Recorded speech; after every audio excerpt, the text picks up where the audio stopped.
Saludos, amables televidentes, bienvenidos a su programa Orientaciones Diversas, siempre comprometido con ustedes de llevarle temas de actualidad, de interés, de educación y de orientación. Hoy tenemos un tema sumamente interesante. Hoy vamos a hablar sobre la litiasis renal y la urología femenina. Y tenemos un invitado especial que es el doctor Carlos Báez, quien es urólogo del staff de la Clínica Corominas. Es decir, que tenemos un tema sumamente interesante para todos ustedes. Pero antes vamos al segmento de orientación y consejos viales. En uno de los programas anteriores estuvimos hablando de el impedimento de transportar niños en motocicletas que establece la Ley 63-17 sobre movilidad, transporte terrestre, tránsito y seguridad vial. Bueno, pues el artículo 69 de esa ley establece con relación al transporte de niños no en motocicleta, porque en motocicleta está prohibido. Aquí está permitido, pero bajo ciertas condiciones. Y establece ese artículo 69 que los niños hasta la edad de 12 años serán transportados en los asientos traseros de los vehículos de motor, ya sea público o privado, excepto en los vehículos tipo camioneta de una cabina. Los niños hasta la edad de 6 años deberán ser transportados en un asiento especial para infantes con posición con el rostro hacia el frente.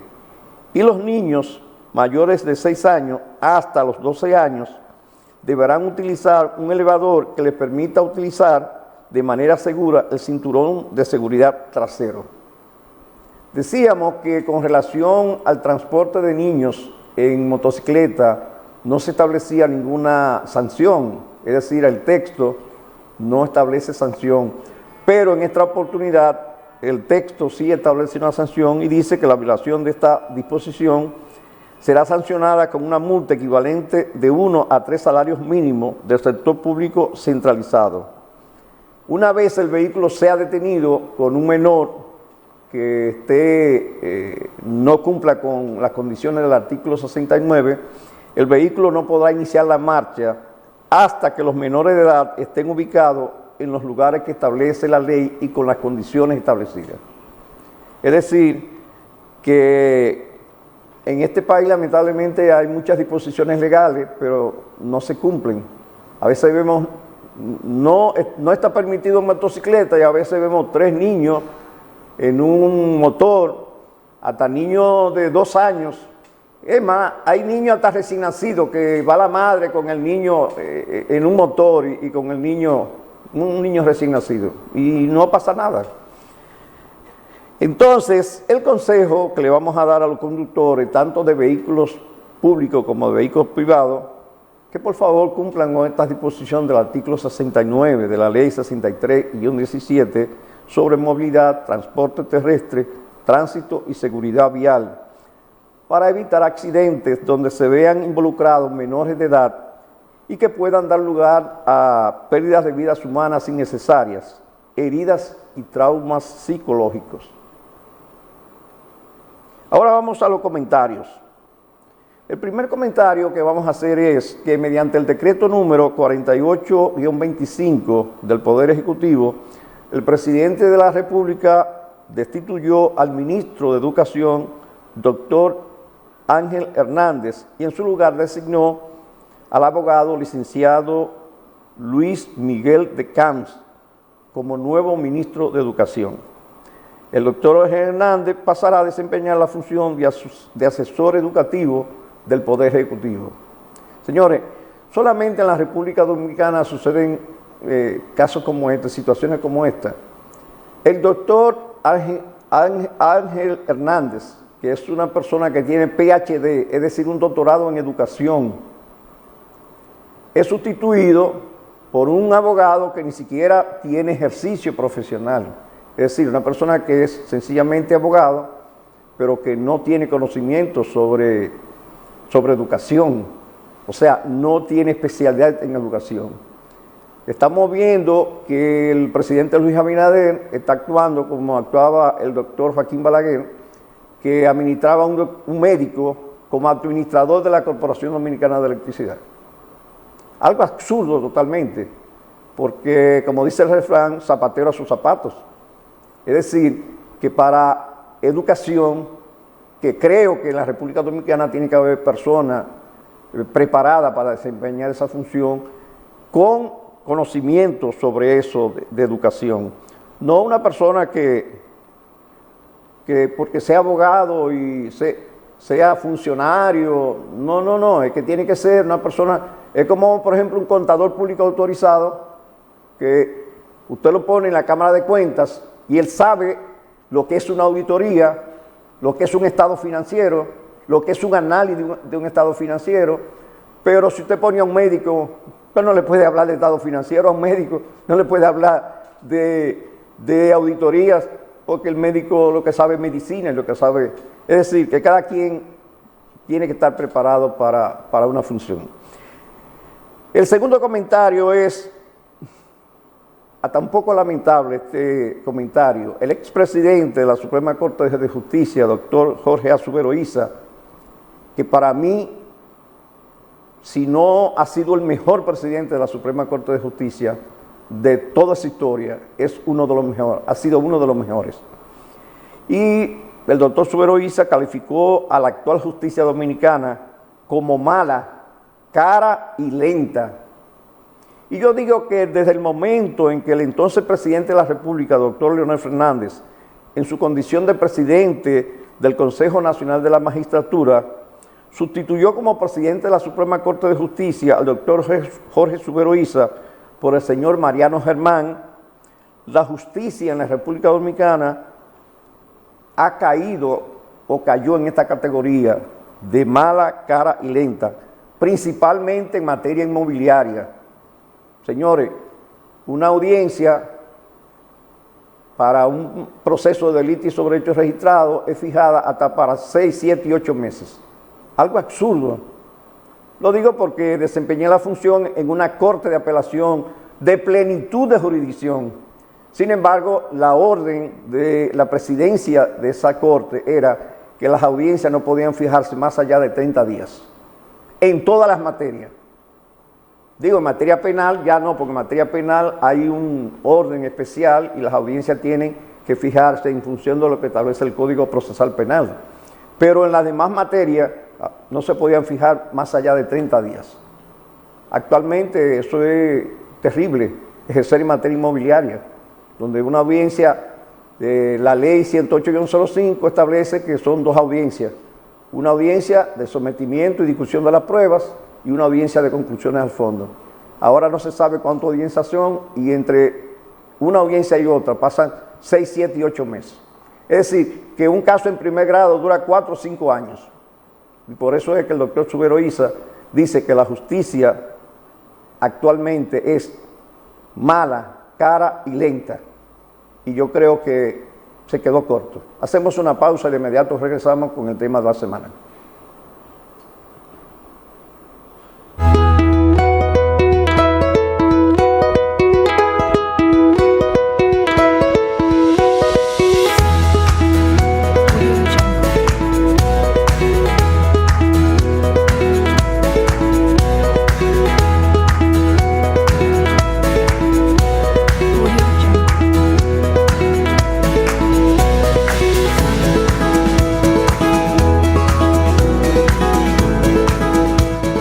Clínica Corominas ha tenido un crecimiento sostenido y continuo que la mantiene siempre a la vanguardia, brindando servicios de calidad para Santiago y la región.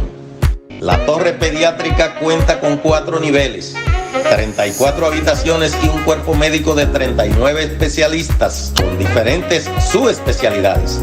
En el primer nivel de la emergencia pediátrica se dispone de 21 cubículos de atención médica equipados con salidas de oxígeno central, de vacío y aire médico, laboratorio clínico, área de nebulización con 6 sillones, área de cirugía menor y farmacia.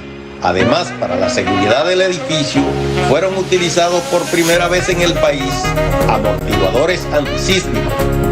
Clínica Corominas, 70 años dando servicio de salud con calidad. Cuando hablamos de electrodomésticos de alta calidad y bajos precios, estamos hablando de Distribuidora Salcedo. Muebles, neveras, freezer, estufas, lavadoras, licuadoras, camas, Boschprint, en fin, todos los electrodomésticos para acomodar su hogar están en Distribuidora Salcedo, la poderosa de Guravito. Estamos en la avenida Inver, Guravito. 243, 245 y 246. Teléfonos 809 y 829-575-1244. En Santiago, Distribuidora Salcedo. Desde niños soñamos con ser héroes. Queremos hacer el bien, ayudar a los demás y salvar vidas. Y, ¿sabes qué? Existe una forma muy sencilla de hacerlo: donando sangre. Desde donantes.com.do te brindamos la plataforma perfecta para que esto sea una realidad. Así que, ¿por qué no convertirte en un héroe de verdad? Dona sangre y ayúdanos a hacer del mundo un lugar mejor.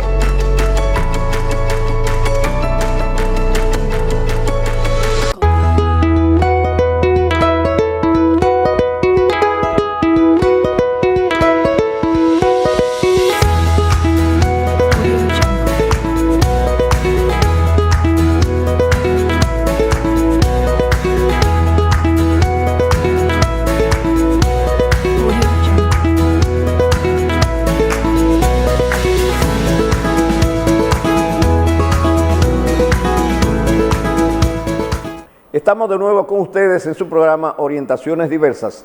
Hoy con un invitado muy especial y un tema muy interesante. Tenemos con nosotros al doctor Carlos Báez. Doctor, saludo, bienvenido a nuestro programa. Muy buenas tardes, muy buenas noches, gracias por la invitación y nada, dispuesto a tratar de ayudar a todos a entender estas patologías que son de mucho interés para toda la población. Sí, para nosotros era un honor tenerlo aquí con nosotros.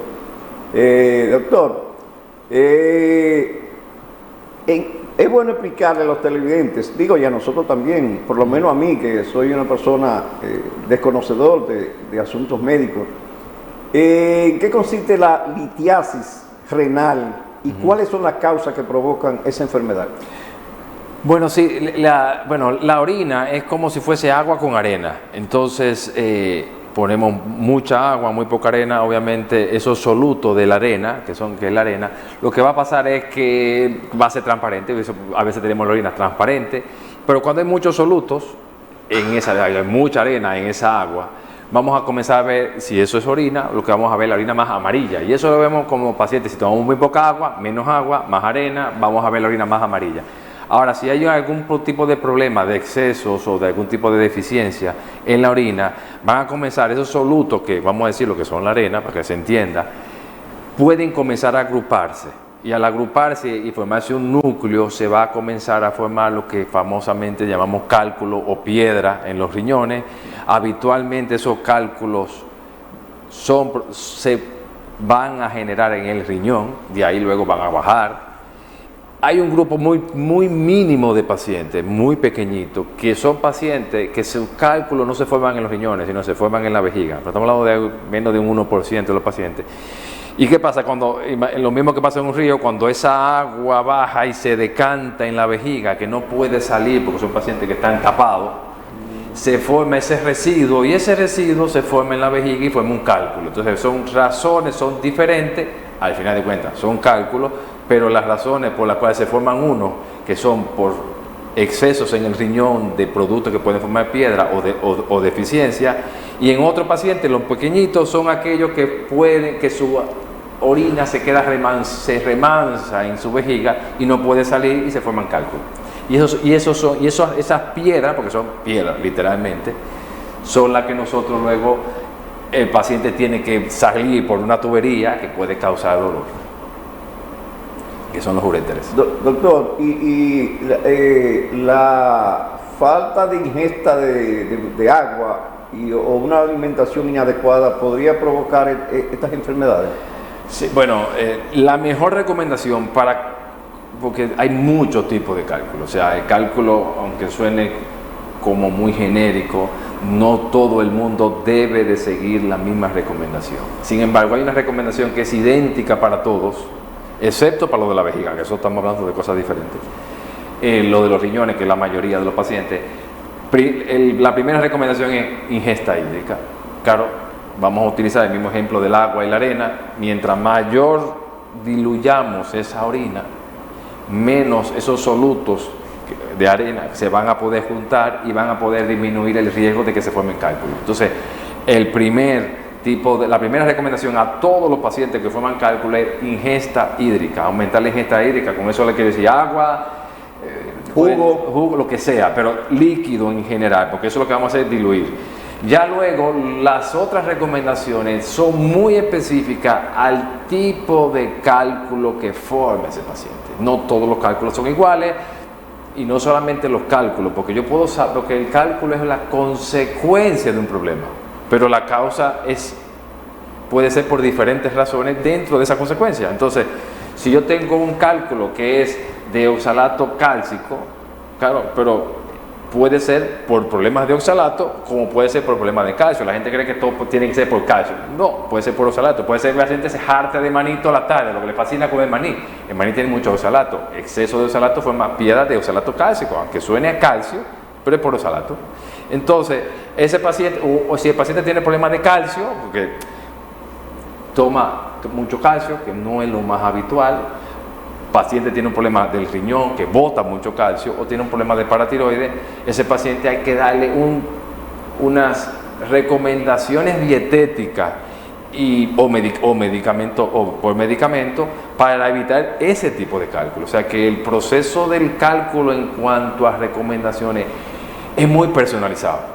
Es muy personalizado y tiene que hacerse, y hay muchos estudios que se tienen que hacer. Sobre todo, ese tipo de estudios se hacen en pacientes que tienen tienen un historial de botar mucho cálculo, pero al mismo tiempo, o pacientes muy jóvenes, porque un paciente de 70 años que bote por primera vez un cálculo, no tiene sentido, primera vez, y el paciente está limpio del cálculo, no tiene sentido en hacerle una dieta o darle medicamentos, porque si en 70 años ha hecho lo que ha querido y ha botado un cálculo, vamos a esperar 70 años más para que vote el próximo. Eso está interesante. Saludos, doctor. Tengo algunos amigos que lo cogen a broma, y hay otros que dicen, yo no sé si es una psicosis o que el agua de coco indio, pero usted habla de líquidos, de agua. Y hay otros que les gusta el trago, que dicen que la botan la piedra con la cerveza porque lo hace orinar mucho. Entonces, como que es una justificauna para tomarse la cerveza, o influye. Lo que ocurre con todo eso es que todo lo que se tome va a ser una dilución de la orina. Pero ya después que la piedra está formada, ya no existe un medicamento que diluye una piedra. En general, no puedo ser, cuando no me gusta generalizar, porque si me voy a lo profundo, si alguien me escucha que tiene mucho conocimiento en cálculo, va a decir que yo no estoy diciendo lo correcto. Entonces voy a ser un poquito genérico, pero en general no existe un medicamento que deshaga una piedra. Yo utilizo un taladro, yo le digo, ese es el ejemplo que utilizo en el consultorio. Yo utilizo un taladro para romper un cálculo. Puedo utilizar un láser, puedo utilizar un taladro. Pero si yo utilizo ese taladro en una pared, yo le hago un hoyo a la pared. O sea, no existe un medicamento o una cerveza o un agua de coco que yo me lo tome, no me rompa el estómago, vaya la sangre, vaya el riñón, no rompa nada, pero me rompa el cálculo. Lo que ocurre es que si yo tengo un cálculo dentro de una tubería y la belluga dentro de la cañería va a pasar, y yo le meto presión con orina, va a salir. Sí, ellos dicen para eliminar. Lo que ocurre es que si el cálculo no va a pasar por el tamaño, no tiene sentido tomar tanta agua porque no va a salir. Lo que sí puede pasar con ese grupo de pacientes es que si están botando un cálculo y le da dolor, el dolor de riñón, porque no es el cálculo el que produce el dolor, es el riñón cuando se dilata. Entonces, si ese paciente está tomando mucho líquido con mucho dolor, lo primero que va a pasar es que ese paciente va a tener náusea y vómito, va a tener que ir a emergencia y va a tener que inyectarse con medicamentos porque no va a haber medicamento que pueda tolerar. Entonces, lo que se recomienda en pacientes con una crisis de dolor, lo primero es no tomar agua. Porque si mientras más agua tome, el riñón se va a dilatar más y va a causar, lo que duele realmente es la dilatación del riñón. Tú no puedes tomar mucho líquido cuando tienes una crisis de dolor. Ahora, el dolor pasa, lo que implica eso es que el cálculo se ha desplazado, ha dejado pasar orina, se me ha quitado el dolor, aprovecha ese momento para que siga bajando. Pero el tamaño que nosotros, por estudios realizados, es que un cálculo mayor de 7 milímetros, o sea, estamos hablando un poquito más allá de la mitad de un centímetro, ya tiene poco chance de salir. Porque la tubería que existe para sacar del riñón a la vejiga, ese es el tamaño que tiene. Que puede haber pacientes que pueda dejar pasar un cálculo más grande, puede pasar, pero ya por probabilidades disminuye el chance. Doctor, ¿y qué síntomas siente un paciente cuando tiene ese problema de que la litiasis renal? ¿Qué síntomas? ¿Cómo se siente? Lo que va a ocurrir con el paciente de cálculo renal, el general que viene del riñón, es el dolor en el área lumbar cerca de la costilla, o del lado izquierdo, o sea, no le van a doler los dos riñones, le va a doler el riñón que tiene con el problema. Entonces el dolor va a ser en la costilla, los riñones están a nivel de costilla, no están en la espalda baja, están a nivel de costilla.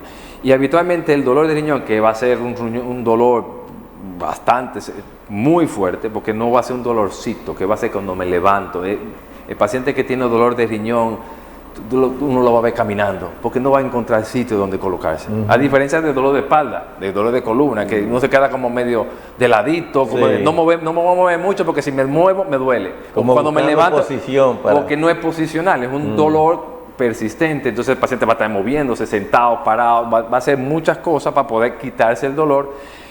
El dolor va a ir, habitualmente va de la fosa lumbar, o sea, de la costilla, y se va a dirigir, habitualmente se dirige hacia el área genital, la vagina, el pene, porque es el trayecto del uréter. Y si el dolor es muy fuerte, hay pacientes que se le va a acompañar, por el mismo tipo de inervación, se va a acompañar de náuseas y vómitos. Entonces ya aquí la cosa cambia. Porque ya entonces el paciente va a tener que ir por emergencia porque no va a poder tomar ningún medicamento como analgésico en su casa, va a tener que ir por emergencia para ponerse medicación, le van a hacer su preparación de estudios y revisar, hacerle la parte diagnóstica, pero el cólico nefrítico habitualmente es un cuadro clínico muy fácil de diagnóstico. ¿Qué consejo, doctor, le podría usted dar al televidente que se encuentre en una situación así de un pronto, que tengan un dolor, porque la gente a veces tiene un dolor y comienza a tomar medicamentos y a tomar pastillas, no, que toma esto, que toma aquello? A ver, si el paciente tiene ya antecedentes de expulsivo, ya él sabe que él se va a recordar de cómo fue ese cólico anterior, años anteriores o tiempo anterior. Entonces, si el dolor lo puede manejar en su casa, solamente dolor, puede manejar en su casa, que tome un analgésico. Y entonces que al día siguiente vaya a un urólogo para que revise qué está pasando. Entonces, ahora, si el dolor se acompaña de náusea y vómito, lo mejor es que vaya a emergencia. Sí. ¿Por qué? Porque se va a tener que inyectar hasta que se le pase el dolor. Cuando se calme el dolor, probablemente se vaya para su casa. No, y se puede complicar también. Las complicaciones del cálculo, más que el dolor, porque hay pacientes que obviamente necesitan ingresarse porque el dolor no le permite ya estar, o es muy repetitivo. Pero lo peligroso de un cálculo es fiebre, y eso sí es importante que la población conozca, de que un cálculo con fiebre es peligroso, porque eso significa que el riñón se ha infectado.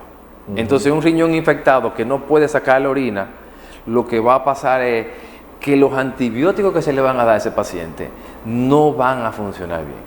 Entonces necesitamos drenar. Eso es como si fuese una espinilla en la cara, que está hinchado, está grande, duele, me molesta mucho. Desde el momento en que se exprime esa espinilla, se acaba el problema. Entonces un riñón infectado es como eso, que está tapado, que lo que hace es que se coloca un catéter para drenar esa orina infectada, y en el momento mejora el proceso infeccioso, y ya luego en otro momento averiguamos qué hacemos con el cálculo. Doctor, con su permiso y el permiso del doctor Vidente, vamos a hacer una pausa y de inmediato regresamos.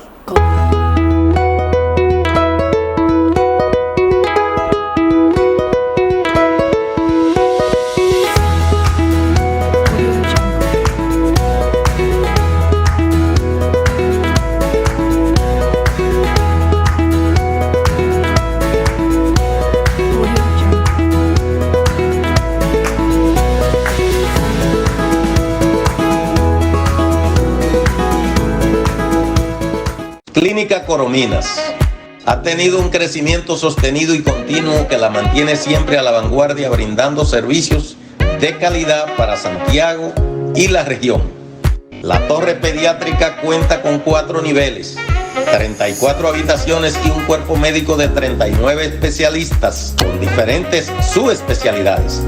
En el primer nivel de la emergencia pediátrica se dispone de 21 cubículos de atención médica equipados con salidas de oxígeno central, de vacío y aire médico, laboratorio clínico, área de nebulización con 6 sillones, área de cirugía menor y farmacia. Además, para la seguridad del edificio, fueron utilizados por primera vez en el país amortiguadores antisísmicos. Clínica Corominas, 70 años, dando servicio de salud con calidad. Cuando hablamos de electrodomésticos de alta calidad y bajos precios, estamos hablando de Distribuidora Salcedo. Muebles, neveras, freezer, estufas, lavadoras, licuadoras, camas, bushprint, en fin, todos los electrodomésticos para acomodar su hogar están en Distribuidora Salcedo, la poderosa de Guravito. Estamos en la avenida Inver, Guravito. 243, 245 y 246. Teléfonos 809 y 829-575-1244. En Santiago, Distribuidora Salcedo. Desde niños soñamos con ser héroes. Queremos hacer el bien, ayudar a los demás y salvar vidas. Y, ¿sabes qué? Existe una forma muy sencilla de hacerlo: donando sangre. Desde donantes.com.do te brindamos la plataforma perfecta para que esto sea una realidad. Así que, ¿por qué no convertirte en un héroe de verdad? Dona sangre y ayúdanos a hacer del mundo un lugar mejor.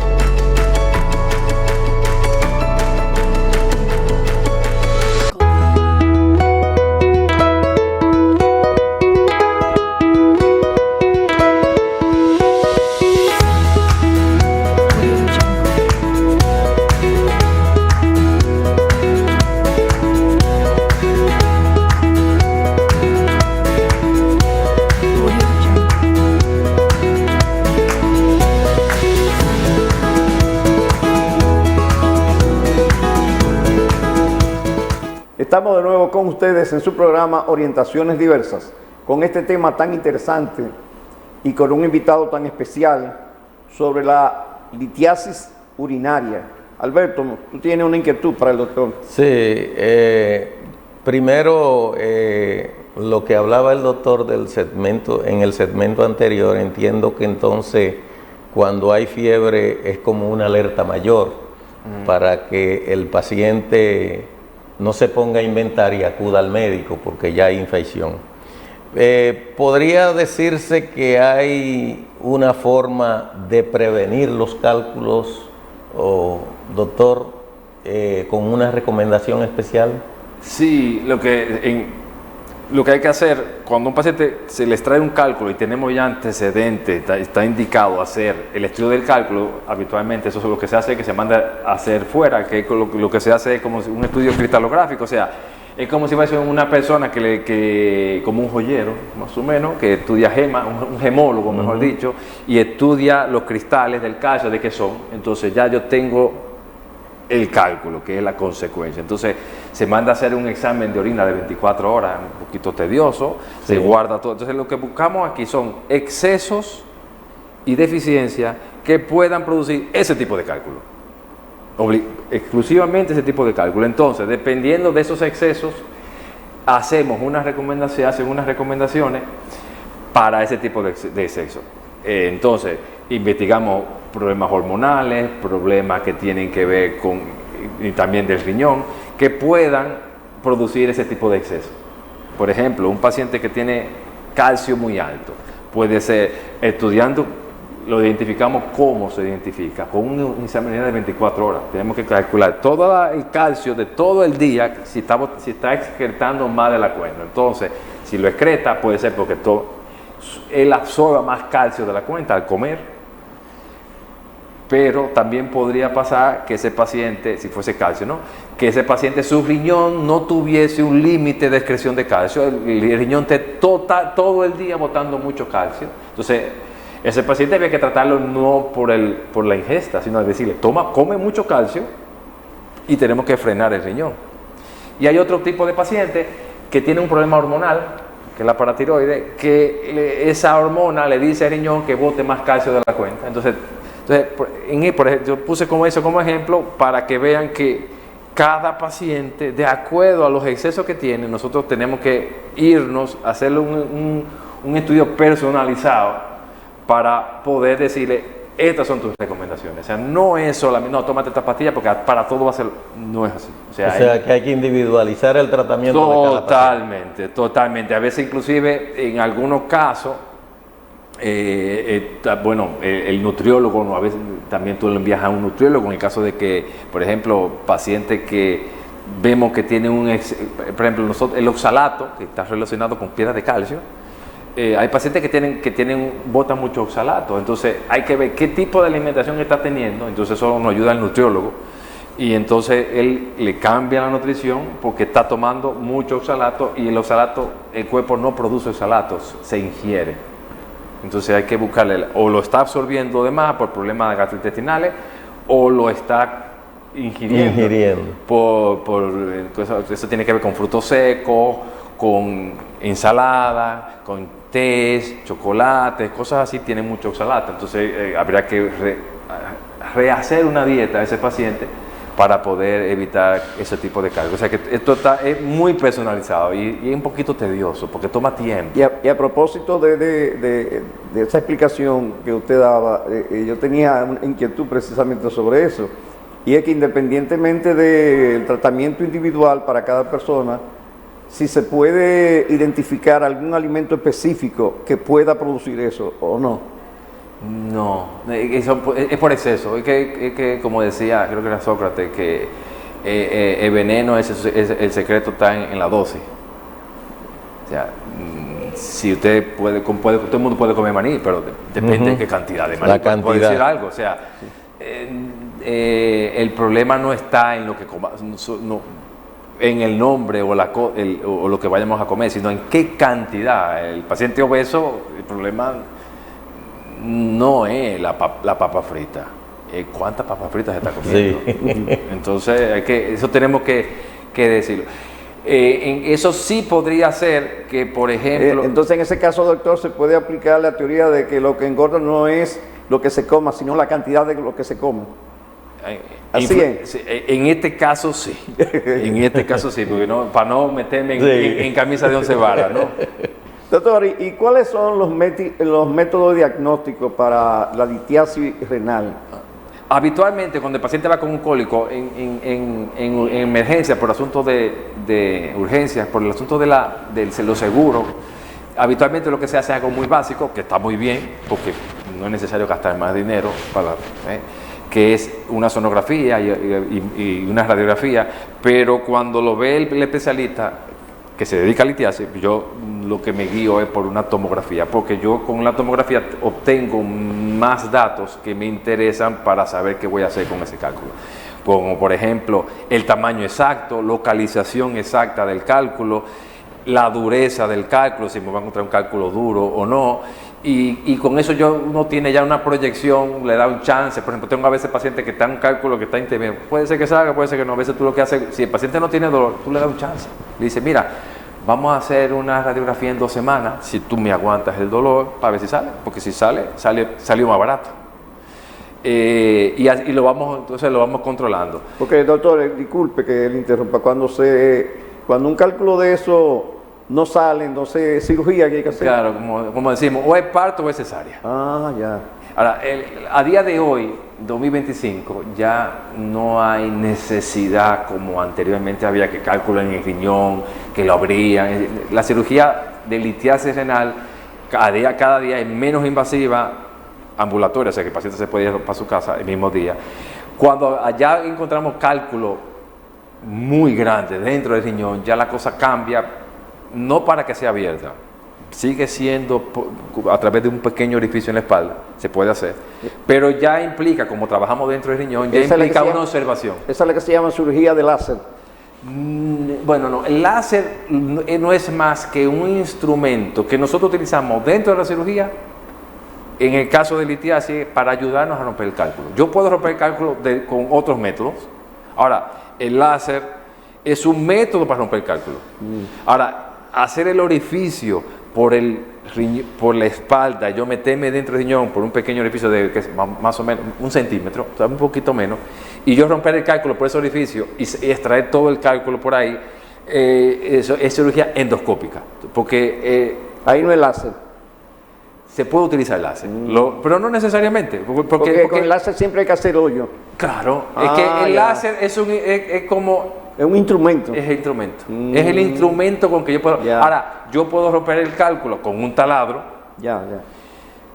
que tiene otro tipo de rapidez o de eficiencia, y el láser lo que se utiliza, lo que pasa es que el láser es muy versátil porque como es una fibra láser que es flexible, se utiliza una fibra como un cordón, entonces me permite utilizar equipos que puedan flexionar y yo llegar a ciertos sitios, entonces ese aparato me interesa para ciertos casos. El taladro utiliza una varilla metálica, con lo cual si yo no puedo utilizar un equipo que flexione, porque la varilla no le va a permitir que flexione. Entonces eso va a depender qué yo quiero hacer, dónde está el cálculo. Y el tamaño. El riñón tiene la forma por dentro, como si fuese, no es así, pero como si fuese una mano. Entonces, el riñón lo que puede hacer, yo tengo que doblar a veces para meterme en una pequeña cueva de riñón. Entonces, si yo necesito flexionar, no puedo utilizar el taladro. Ya. Entonces, por eso el láser puede ser, lo puedo necesitar para ciertos casos, como puede ser que no lo necesite. Ya. Entonces, Interesante, doctor, qué interesante eso. Entonces sería por la paroscopía, entonces. Nosotros le decimos cirugía renal percutánea, porque es a través de la piel. Okay. Pero no le decimos la paroscopia porque como no utilizamos, porque no vamos a través del abdomen. Entonces le decimos renal percutánea. Pero, por ejemplo, si el paciente tiene el cálculo en el conducto urinario que va del riñón a la vejiga, que es totalmente recto, es una tubería totalmente recta, se puede realizar a través del conducto urinario por la uretra, pues desde abajo uno va subiendo. Y entonces se encuentra con el cálculo, utiliza un láser o la varilla, va a depender o del mismo médico con que se sienta mejor, o de la posibilidad de que pasen cosas. Entonces se mete con eso, rompe el cálculo y por el mismo conducto, sin tener que manipular nada más, saca los cálculos por trocito. Doctor, entonces hay una conexión mediante un conducto entre la uretra y el riñón. Sí. Que no hay que romper nada. O sea, cuando uno se mete por el conducto urinario, por la uretra, tanto por el pene, en la uretra en la mujer, cuando uno llega a la vejiga uno va a ver dos orificios, uno que va al riñón de un lado y el otro hacia el otro lado. Entonces tú te metes por ese conducto que va hacia el riñón que tú quieres y tú vas a seguir una tubería. Te metes por la tubería y si el cálculo está a mitad de camino, te vas a encontrar con el cálculo y ahí pásame el histotrictor, que es la varilla, o pásame el láser. Entonces tú te quedas ahí rompiendo el cálculo, claro, porque no puedes coger el cálculo y sacarlo, porque si se quedó atascado en ese sitio es porque no va a salir. O sea, tú no lo puedes coger y sacarlo. Entonces tú lo que tienes que hacer es romperlo en varios trozos, coge un trocito, sale, vuelve a subir, coge otro trozo, lo saca y hasta que termine. Ya. Qué interesante. Qué interesante. Doctor, tengo entendido que usted, aparte de urólogo, hizo una subespecialidad y qué interesante para este país y para el mundo, que es la funcional o femenina, urología funcional o urología femenina. ¿En qué consiste eso, doctor? Sí, es una rama de la urología que realmente es urología funcional y femenina. Y femenina. Entonces nosotros lo que hace el urólogo funcional y femenino es evaluar lo que tiene que ver el funcionamiento de la vejiga. O sea, imaginémonos que yo soy, que el que se dedica a eso es como si fuese un cardiólogo funcional del corazón, que hace electrocardiograma. Entonces nosotros, lo que pasa es que en la mujer, es que la mujer la tiene que ver un urólogo, porque la mujer tiene problemas urinarios, tiene cistitis de repetición, puede ser una infección de orina de repetición, tiene incontinencia urinaria, si se le sale la orina, el que lo tiene que llevar eso es el urólogo. Entonces nosotros lo que hacemos es, vemos la parte femenina por los problemas de la vejiga, porque la mujer, el 50% de las mujeres después de los 50 años van a tener incontinencia urinaria, o sea, se le va a escapar la orina después de los 50 años, la mitad. ¿Lo hacen conjuntamente con el ginecólogo o no? Nosotros no requieren. A ver, lo que ocurre es que hay ginecólogos que se dedican a la parte, lo que ellos le llaman uroginecología. Lo que ocurre con la incontinencia es que incontinencia significa escapes de orina, en general, sí. Eso escape. Entonces, pero ¿qué pasa? Que un escape de orina, así como con la litiasis, que hay muchas causas, la incontinencia urinaria se puede ver a diferentes causas. Entonces podemos tener una mujer que se le salga porque hace esfuerzo, pero hay mujeres que se les sale porque tienen que salir corriendo al baño, lo primero que hacen es llegar al baño, tocan la puerta, la rompen la puerta y se orinan, porque tienen un problema de funcionamiento de su vejiga. Hay mujeres que tienen los dos problemas, hay mujeres que no vacían su vejiga y van rebosando orina continuamente, pero todo lo que dicen ellas es incontinencia. Entonces, el trabajo del urólogo funcional es averiguar cuál incontinencia tiene esa paciente y para darle tratamiento adecuado para su problema. Porque el paciente va a decir que se le sale, pero claro, el trabajo de nosotros... Hay mujeres, por ejemplo, que su problema es que tuvieron algún tipo de procedimiento vaginal porque tuvo un desgarro, tuvo algún problema y se orinan dentro de la vagina. Cuando la mujer va caminando, va goteando esa orina que está en la vagina. La mujer lo que te dice es que se le sale la orina, no sabe por qué se sale. O sea, el trabajo del urólogo funcional, en ese caso es eso. Nosotros también, el urólogo funcional se dedica a cualquier tipo de problema de funcionamiento, como puede ser un paciente que tiene un accidente de motor, que eso aquí es muy común. Son muchachos jóvenes que andan en silla de ruedas, que tienen que andar con sonda de por vida. Entonces nosotros estudiamos su vejiga, le enseñamos a sondar, porque hay pacientes que van a estar parapléjicos de por vida, no van a poder hacer funcionar su vejiga, entonces tú lo tienes que enseñar a vaciar su vejiga.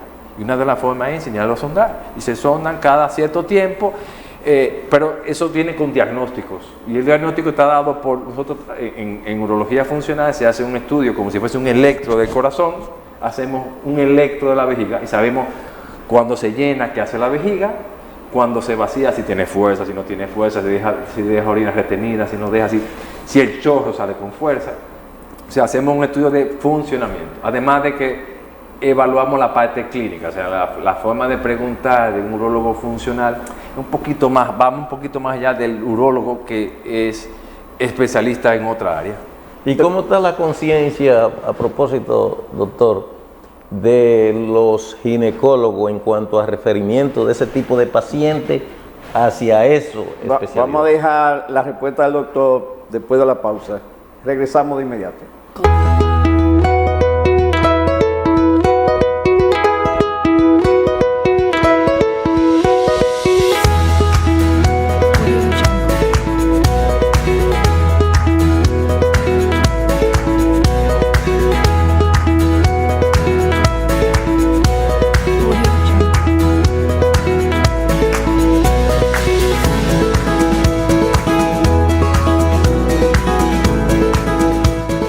Clínica Corominas ha tenido un crecimiento sostenido y continuo que la mantiene siempre a la vanguardia, brindando servicios de calidad para Santiago y la región.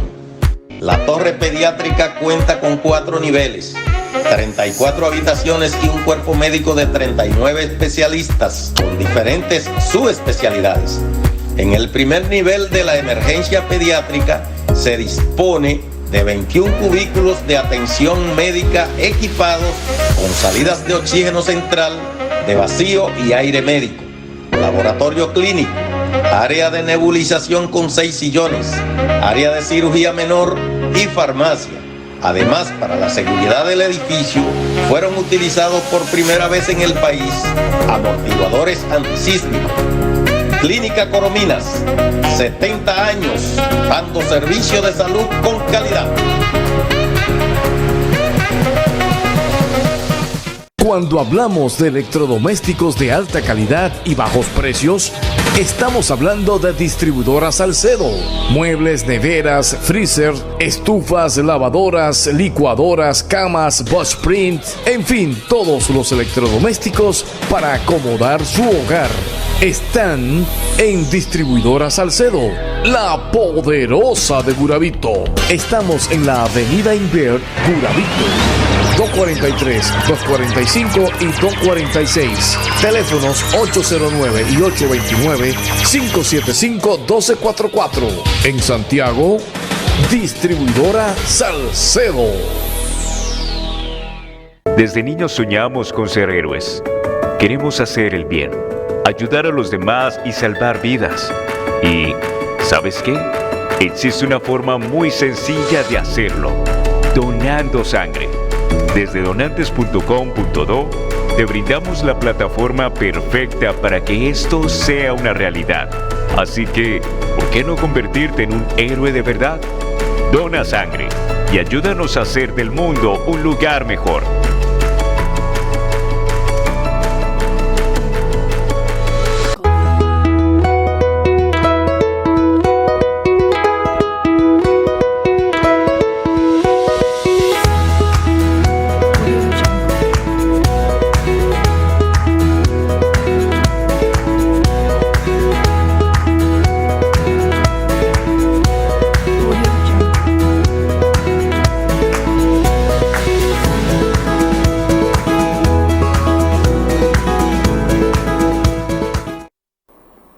Estamos de nuevo con ustedes en su programa Orientaciones Diversas, con este tema tan interesante sobre urología femenina y sobre litiasis renal. Alberto, tú habías hecho una pregunta antes de la pausa al doctor. Sí, estábamos hablando de urología funcional y femenina, y como el doctor es experto porque hizo una subespecialidad en ese campo, me gustaría saber, yo le preguntaba que cómo está el referimiento de parte de los ginecólogos, porque el ginecólogo es como el sacerdote de la mujer. Entonces, ¿cómo están los referimientos y si la conciencia de ellos de referir a esos pacientes cuando tienen ese tipo de problemas? Bueno, realmente se ve el movimiento, o sea, yo lo veo en el sentido, porque por ejemplo, yo lo que me encargo es de dar recomendaciones, o sea, porque yo hago estudio urodinámico, que es lo que le había comentado, como el electro, ¿no? Entonces, cuando un ginecólogo nos envía a nosotros un estudio urodinámico, la forma en que yo hago el reporte, que siempre así que fue que me enseñaron y así que lo he hecho siempre, lo que yo hago habitualmente es hacer el reporte en cual pongo el diagnóstico, y entonces hago unas recomendaciones que yo no solamente me baso en el estudio, sino en lo que yo vi en el estudio y con mi conocimiento de urología funcional y femenina. Entonces yo lo vuelvo a enviar al ginecólogo. Entonces ya el ginecólogo que decida lo que quiere hacer, porque es su paciente. Entonces hay ginecólogos que no quieren hacer, por ejemplo, si yo le digo que tiene que hacerse un procedimiento y él no quiere hacerlo, pues a veces me lo refiere a mí o se lo refiere a otro urólogo, porque mi trabajo realmente es el hacer el diagnóstico y darle las recomendaciones que a esa paciente, creo, por consideraciones del estudio, son las más beneficiosas para esa paciente. Entonces pero el que toma la última palabra es el médico referidor. Pero los ginecólogos sí se van involucrando más, no solamente involucrarse en referimientos, porque eso no es lo importante, sino en resolver problemas, porque ellos están, los ginecólogos siguen colocando, hacen la cirugía que se está haciendo en el mundo entero de querer colocar una malla. O sea, la cirugía de incontinencia, se coloca una pequeñita malla para la incontinencia, y los ginecólogos, muchos ginecólogos la hacen de forma rutinaria. Pero sí que se ha visto en la última década, porque tengo ya 18 años trabajando aquí, es que sí se ha visto de que no está tan cerrada la mente, sobre todo con la paciente, de que todo se resuelve con el mismo mecanismo. Eso está muy claro. Eso ya se ha avanzado. Se ha muy claro, ¿no? Y además de que la medicina en general, que ha avanzado muchísimo en República Dominicana, a pasos agigantados, porque se ha notado el crecimiento en general, se ha notado y se ha notado también en medicina. Qué bueno, qué bueno. Doctor, ¿existe algún tratamiento específico para la continencia urinaria en las mujeres? Es decir, aquellas mujeres que se orinan involuntariamente, que se les sale la orina. Ok. La incontinencia de esfuerzo, como decía anteriormente, se puede, que es por un asunto de suelo pélvico uretral, más relacionado con la uretra, se resuelve con operación. Si es muy joven, lo que se hace a veces rehabilitación. El problema de la rehabilitación que existe en República Dominicana es que no hay centro de rehabilitación perineal no está muy en boga todavía. Eso hay razones, yo creo que son económicas, porque toma tiempo. Eso es como la rehabilitación de los traumatólogos, ¿no? Que hay muchos sitios, pero de rehabilitación del suelo pélvico. Entonces no hay un tratamiento específico. Tratamiento específico, operación, y se puede hacer rehabilitar el suelo pélvico. Ahora, las pacientes que tienen esa incontinencia que usted mencionaba anteriormente, que era la incontinencia involuntaria, que la paciente tiene que salir corriendo al baño, sí hay tratamiento, que es hay tratamiento oral, que tienen que tomarlo de forma por mucho tiempo, y eso mejora a los pacientes de un 80%. Cuando esos pacientes o no quieren la medicación, o no toleran la medicación, o tienen contraindicado tomar la medicación porque la medicación no va bien con ciertas enfermedades que tiene la paciente, entonces se puede poner lo que se llama el Botox, la toxina botulínica, en la vejiga. Tú inyectas el Botox, que es el medicamento que se utiliza para las arrugas en asuntos estéticos. Tú lo puedes inyectar en la vejiga, y lo que hace eso es que hace una flacidez en algunos sitios. Entonces tú pones el Botox como se pone en la cara, tú lo pones cada 6 meses en la vejiga y paraliza la vejiga de forma parcial cada 6 meses. Entonces el paciente, en vez de tomar medicación, se puede poner la toxina botulínica. No oiga eso. Es verdad que hemos avanzado mucho, doctor. Se ha avanzado mucho en medicina. Sí, y funciona muy bien. Lo que pasa es que estamos trabajando, ojalá que los seguros vean que es una enfermedad. La vejiga hiperactiva es el 20%, como decía, ahorita estábamos hablando fuera de cámara, es un 20%. El 20% de la población tiene vejiga hiperactiva, tiene problemas miccionales, que tenemos los medicamentos, que funcionan la mayoría, pero en ese grupo de pacientes tienen que ellos que costearse el Botox, lamentablemente. Solamente, o sea, la ampolla, porque lo otro sí me lo cubre, la parte que tiene que ver con los honorarios, sí, pero el Botox, que cuesta, no sé, no me acuerdo el precio, pero unos cuantos dólares, en dólares, porque se vende en dólares, lo tiene que costear el paciente. Entonces, es una limitación que yo le digo al paciente que vale la pena, o sea, porque el paciente nota la diferencia de un día y no tiene que tomar nada. Sí, pero para pacientes de escasos recursos, entonces... tenemos que usar la medicación. Entonces, claro, aquí... Se complica la cosa. Se complica la cosa porque hay pacientes que le tengo que dar mucha medicación para poder controlar su vejiga y el problema es que tienen que tomarlo por mucho tiempo. Bueno, doctor, lamentablemente el tiempo se nos ha agotado. Se han quedado muchísimas preguntas, muchísimas inquietudes. Usted tendrá que volver en otra oportunidad para siempre las completar, porque realmente es un tema demasiado interesante y yo estoy seguro que a los televidentes es un tema que le va a gustar mucho. Así es que muchas gracias por haber comparecido en nuestro programa y será hasta la próxima. Gracias.